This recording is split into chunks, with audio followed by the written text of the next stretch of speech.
what are the two top things we need to focus on in this Trump administration right now? So you talking about the Musk/Trump Yes, administration? Because it's definitely President Musk and co-president Trump. I don't know the answer to that because there's so much to your point. What I do know is that we cannot take our finger off of the pulse of things happening in our communities while all this crazy stuff is going on. What I mean by that, Until Freedom does a lot of gun violence prevention work.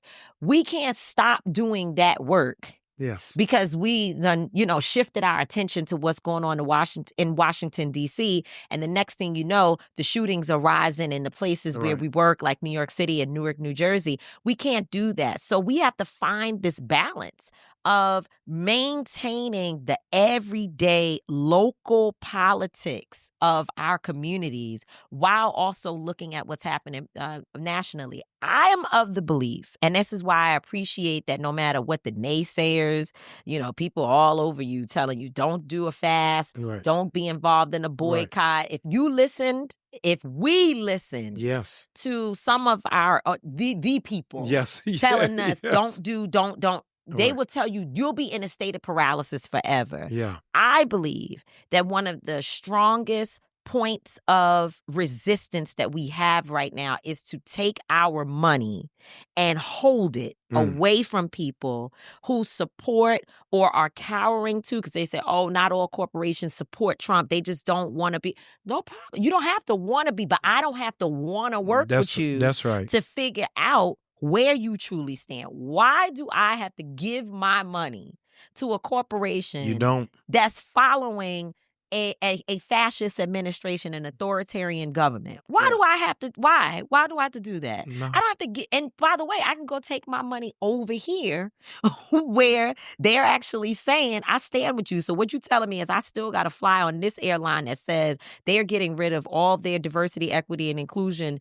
programs. And I can't say, well, I'm going to stick with this one over here that does have it. Like, come on, common sense.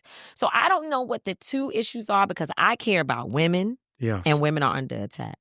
I care about black men, young black men, and young black men are under attack. Who do you think will be the ones to be impacted by there not being data to show which police departments have the worst history and practices of abuse against us? It's going to be young black men. I care about people who don't have jobs. Wow. Right? Like that's going to lend itself to the other things. So when people don't work, your kid in your household who can't get the basic things that they need, they become the shooters.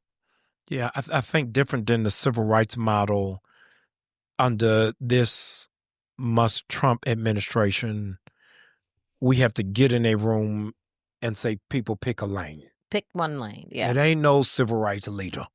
That's gone. Because with so much going on, there's got to be a group or an individual who's dealing with African immigration policy. Absolutely. Somebody got to deal with the dismantling of the Department of Education. Somebody else on saving HBCUs. Somebody else on the women's right to choose. But I think that this whole King model is gone. Right. No, it is. And the way I see it, I believe in the Ella Baker model of decentralized leadership that yet it's decentralized, but it doesn't mean that there is not a moment when certain people, there's a focus on what they are doing in that moment. Yes. I don't have a problem saying we're going to all put our support behind the Target fast, or we're all going to put our support behind, as you said, someone who might be working on issues with the Department of Education, the lawyers who are out here filing lawsuits. But we've got a lot of people, let's just keep it real, that have an issue with the spotlight being on anybody but themselves. Ooh. Yeah. They just, so that means that the movement can't move because it's not about me. It's not about everyone focused on me. And you know who those people are because when we do things collectively, they don't ever seem to want to participate. Wow. No, it's true. And it's true in the black church. A preacher ain't coming unless he preaching. Really? Yeah. You ain't got me down to read the Old Testament lesson. I'm out of here. Well, I don't know how that's going to work, but I think we're being whipped into shape. in this moment, and it's going to require us to sit at tables with people who we don't necessarily like. And I think that's the uncomfortableness of the moment. But people don't know yet. Folks keep asking me what we're gonna do. I said, y'all early. Because it seemed like folks still think the Democratic Party is going to save us. Some people think, just making money again is going to save us. Other people believe ignoring it and burying their head in the sand is going to save them or us.